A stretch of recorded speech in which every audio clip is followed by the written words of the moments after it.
ಯಾರೋ ಮಾಂತ್ರಿಕ ಬಾಧೆಗಳನ್ನು ಮಾಡಿ ಕಳಿಸ್ತಾ ಇದ್ದಾರೆ, ಅಥವಾ ನಮಗೆ ವ್ಯಾಪಾರದಲ್ಲಿ ಕಣ್ದೃಷ್ಟಿ ಆಗ್ತಾ ಇದೆ, ಅಥವಾ ನಮ್ಮ ಮೇಲೆ ಯಾರೋ ದುಷ್ಟಶಕ್ತಿಗಳನ್ನು ಬಿಟ್ಟಿದ್ದಾರೆ, ಅಥವಾ ನಮ್ಮ ಮನೆಯಲ್ಲಿ ಏಳಿಗೆನೇ ಆಗ್ತಾ ಇಲ್ಲ, ಅಥವಾ ನಮಗೆ ಮಾಂತ್ರಿಕ ಬಾಧೆಗಳು ಮಾಡಿ ನಮ್ಮ ದೇಹದಲ್ಲಿ ಸಮಸ್ಯೆಗಳು ಉಂಟಾಗ್ತಾ ಇದೆ ಅಂತ ಹೇಳಿದಂತಹ ಸಂದರ್ಭದಲ್ಲಿ ನಾನಿವತ್ತು ಹೇಳುವಂತಹ ಪರಿಹಾರಗಳನ್ನು ನೀವು ಈ ಸೋಮಾವತಿ ಅಮಾವಾಸ್ಯೆಯ ದಿನದಂದು ಮಾಡಿ ಆನಂತರ ಸತತವಾಗಿ ಮಾಡೋದ್ರಿಂದ ಖಂಡಿತವಾಗ್ಲೂ ನಿಮಗೆ ಶುಭ ಉಂಟಾಗುತ್ತೆ. ಒಂದು ಹಾಗೆಯೇ ಇದಿಷ್ಟಕ್ಕೆ ಪರಿಹಾರ ಆಗುತ್ತಾ? ಖಂಡಿತ ಇಲ್ಲ. ಇದು ತಾತ್ಕಾಲಿಕವಾಗಿ.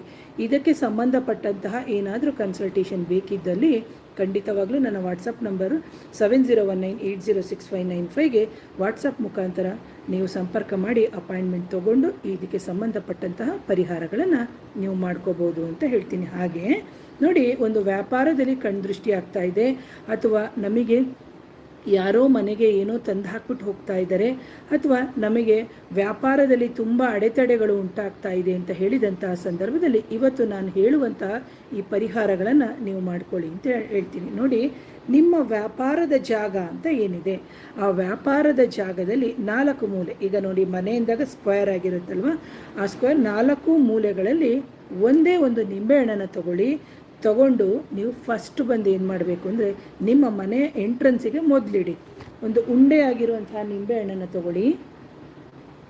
ಸೊ ಇಲ್ಲಿ ಉಂಡೆ ಆಗಿರುವಂಥ ನಿಂಬೆಹಣ್ಣಿದೆ, ಇದನ್ನು ಕ್ಲೀನಾಗಿ ಹೋಳು ಮಾಡಿ ನೋಡಿ, ಹಿಂಗೆ ಶುದ್ಧವಾಗಿರೋದನ್ನೇ ತೊಗೋಬೇಕು.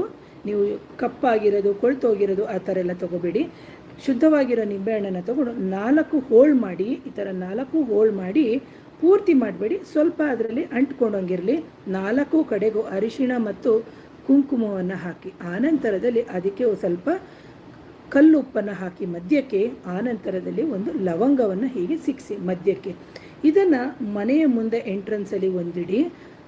ಆನಂತರದಲ್ಲಿ ನಿಮ್ಮ ಮನೆಯ ಒಳಗಡೆ ಪೂರ್ತಿ, ಅಂದರೆ ಮನೆ ಅಂತೇಳಿದಾಗ ಮನೆ ಜಾಗದಲ್ಲೂ ಇಡ್ಬೋದು, ವ್ಯಾಪಾರ ಸ್ಥಳದಲ್ಲಿ ಇಂದಾಗ 4 ಮೂಲೆ ಇರುತ್ತೆ, ಅಂತಹ ವ್ಯಾಪಾರ ಸ್ಥಳದಲ್ಲೂ ಸಮೇತ ನೀವು ಇದನ್ನು ಇಡೋದ್ರಿಂದ ನಿಮ್ಮ ಮನೆಗೆ ಅಥವಾ ನಿಮ್ಮ ವ್ಯಾಪಾರ ಸ್ಥಳಗಳಿಗೆ ನಕಾರಾತ್ಮಕ ಶಕ್ತಿಯ ಸಮಸ್ಯೆಗಳು ಉಂಟಾಗಿದ್ರೆ, ಕಣ್ದೃಷ್ಟಿಗಳಾಗಿದ್ದರೆ, ಅಥವಾ ವ್ಯಾಪಾರದಲ್ಲಿ ಒಂಥರ ಡಲ್ ಆಗಿದ್ದರೆ ಇದರಿಂದ ನಿಮಗೇನಾಗುತ್ತೆ ಅಂದರೆ ಪರಿಹಾರ ಆಗುತ್ತೆ ಅಂತ ಹೇಳ್ತೀನಿ. ಇದನ್ನು ಇಡ್ಲಿಕ್ಕಿಂತ ಮುಂಚೆ ನಿಮ್ಮ ಕುಲದೇವರನ್ನು ನೆನೆಸ್ಕೊಳ್ಳಿ. ಒಂದು ಎರಡನೇದಾಗಿ ನೀವೇನು ಮಾಡಬೇಕು ಅಂತಂದರೆ, ನಿಮ್ಮ ಈ ನಿಂಬೆಹಣ್ಣನ್ನು ಇಡೋಕ್ಕಿಂತ ಮುಂಚೆ ಕೈಯಲ್ಲಿ ನೀವು ನಿಮ್ಮ ಮನೆಗೆ 21 ಬಾರಿ ಎಳೆಯನ್ನು ತಗೋಬೇಕು. ಮನೆಗಾದರೆ, ಅಂಗಡಿಗಾದರೆ ಅಂಗಡಿಗೂ ಸಮೇತ ಅದೇ ಥರ ನೀವು ಮಾಡಿಬಿಟ್ಟು ನೀವೇನು ಮಾಡಬೇಕು ಅಂದರೆ, ಇಲ್ಲಿ ಹೇಳಬೇಕಾಗುತ್ತೆ 21 ಬಾರಿ ಆದಮೇಲೆ ಸರ್ವ ಕಣ್ಣು ದೃಷ್ಟಿ ನಸಿ ಮಸಿ ಅಂತ ಹೇಳಬೇಕು. ಓಂ ಅಂತ ಸೇರಿಸ್ಕೊಂಡು ಓಂ ಸರ್ವ ಕಣ್ದೃಷ್ಟಿ ನಸಿ ಮಸಿ ಅಂತ ಹೇಳಿಬಿಟ್ಟು ನೀವು ಅದನ್ನು ಇಡಬೇಕು. ಆನಂತರ ಮಾರನೆಯ ದಿನ ತೆಗೆದು ಅದನ್ನು ನೀವು ತಗೊಂಡೋಗಿ ಕಸದ ತೊಟ್ಟಿಗೆ ಹಾಕಿ ಅಂತ ಹೇಳ್ತೀನಿ. ಎರಡನೇದಾಗಿ ಬಂದು, ನಿಮಗೆ ಮಕ್ಕಳು ತುಂಬ ಗಲಾಟೆ ಮಾಡ್ತಾ ಇದ್ದಾರೆ, ಅಥವಾ ಮಕ್ಕಳು ತುಂಬ ಯಾಕೋ ರಚ್ಚೆ ಮಾಡ್ತಾ ಇದ್ದಾರೆ, ಅಥವಾ ಕೈ ಬಿಡೋದೇ ಇಲ್ಲ, ಅಥವಾ ಯಾರೋ ನಮ್ಮ ಮನೆಗೆ ಬಂದು ಹೋದಂತಹ ಸಂದರ್ಭದಲ್ಲಿ ಮಕ್ಕಳು ತುಂಬ ಏನೋ ಒಂಥರ ಬಿದ್ದು ಹೋಗೋದು. ಕೆಲವ್ರನ್ನ ನೀವು ನೋಡಿರ್ತೀರಿ, ಕೆಲವು ಮಕ್ಕಳು ಮನೆಗೆ ಬಂದು ಹೋದ ತಕ್ಷಣ ಕೆಲವ್ರು ಏನು ಮಾಡುತ್ತಾರೆ, ಆ ಮಕ್ಕಳು ಇದ್ದಕ್ಕಿದ್ದಂಗೆ ಬಿದ್ದು ಹೋಗ್ಬಿಡೋದು, ಅಥವಾ ತುಂಬ ಕಾಲನ್ನ ಜೋರಾಗಿ ಬಡಿಯೋದು, ತುಂಬ ಕೋಪ ಮಾಡ್ಕೊಳ್ಳೋದು, ಸಿಕ್ಕಿದ್ನೆಲ್ಲ ತೆಗೆದು ಬಿಸಾಡೋದೆಲ್ಲ ಮಾಡ್ತಾ ಇರುತ್ತೆ. ಅಂತಹ ಸಂದರ್ಭದಲ್ಲಿ ಮಗುನ ಯಾವ ದಿಕ್ಕಿಗೆ ಬೇಕಾದರೂ ಕೂತಿರಲಿ, ಅದರದ್ದೇನು ತಲೆ ಕೆಡಿಸ್ಕೋಬೇಡಿ. ಸೇಮು ಇದೇ ಥರ ನೀವು ಕಟ್ ಮಾಡಬೇಕು. ಅದಕ್ಕೆ ಕಲ್ಲುಪ್ಪು ಲವಂಗವನ್ನು ಹಾಕಿಬಿಟ್ಟು ಆ ಮಗುವಿನ ತಲೆಯಿಂದ ಕಾಲು ತನಕ ನೀವು ಈ ಥರ ಅಳ್ತಾ ಇದ್ದಂತಹ ಸಂದರ್ಭದಲ್ಲಿ ನೀವು ಹೇಳಬೇಕು, ಓಂ ಸರ್ವ ದುಷ್ಟಶಕ್ತಿಗಳು ನಸಿ ಮಸಿ ಅಂತ ಹೇಳಿಬಿಟ್ಟು ನೀವು ಹೇಳಿಬಿಟ್ಟು ಅದನ್ನು ತಗೊಂಡು ಹೋಗಿ ಮನೆಯಿಂದ ಹೊರಗಡೆ ಹಾಕಬೇಕು. ಇದನ್ನು ನೀವು ಪ್ರೇತ ಬಾಧೆ ಇದ್ದರೂ ಮಾಡ್ಬೋದು, ಮಾಂತ್ರಿಕ ಬಾಧೆಗಳಿದ್ರೂ ಮಾಡ್ಬೋದು. ವಿಪರೀತ ಮೈಕೈ ನೋವು ಬರ್ತಾ ಇರುತ್ತೆ ನೋಡಿ ಕೆಲವರಿಗೆ, ಮಾಂತ್ರಿಕ ಬಾಧೆ ಅಥವಾ ನಕಾರಾತ್ಮಕ ಶಕ್ತಿಗಳ ಸಮಸ್ಯೆ ಇದ್ದಾಗ, ಅಥವಾ ಅಮಾವಾಸ್ಯೆ ಹುಣ್ಣಿಮೆಯ ದಿನದಲ್ಲಿ ಮೈಕೈ ನೋವು ತುಂಬ ಬರ್ತಾ ಇರುತ್ತೆ. ಅಂತಹ ಸಂದರ್ಭದಲ್ಲೂ ಸಮೇತ ಈ ಪರಿಹಾರಗಳನ್ನು ಮಾಡಿ.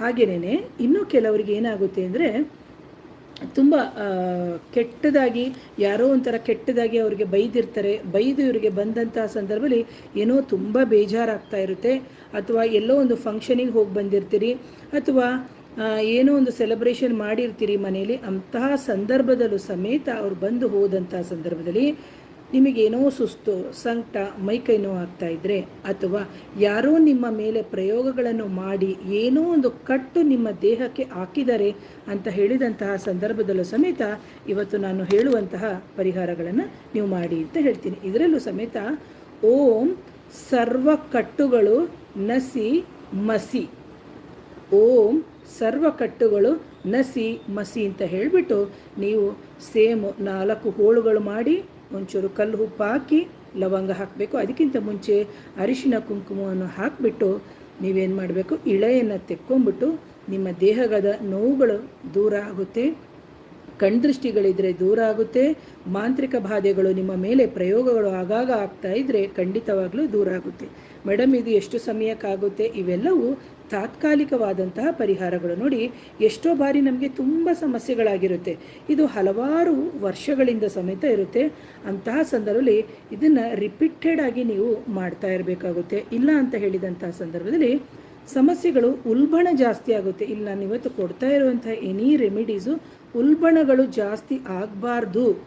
ಯಾಕಂದರೆ ಯಾವಾಗ ನಮಗೆ ಇಂಥ ಅಮಾವಾಸ್ಯೆಗಳು ಅಂತ ಹೇಳಿದಂಥ ಸಂದರ್ಭದಲ್ಲಿ ಕತ್ತಲಿನಿಂದ ಬೆಳಕಿನ ಕಡೆಗೆ ಬರೋದು. ಕತ್ತಲು ಅಂತ ಹೇಳಿದಂಥ ಸಂದರ್ಭ ಅಮಾವಾಸ್ಯೆಯಿಂದ ಪೂರ್ತಿ ಕತ್ತಲು, ಸೂರ್ಯ ಮತ್ತು ಚಂದ್ರ ಒಟ್ಟಿಗೆ.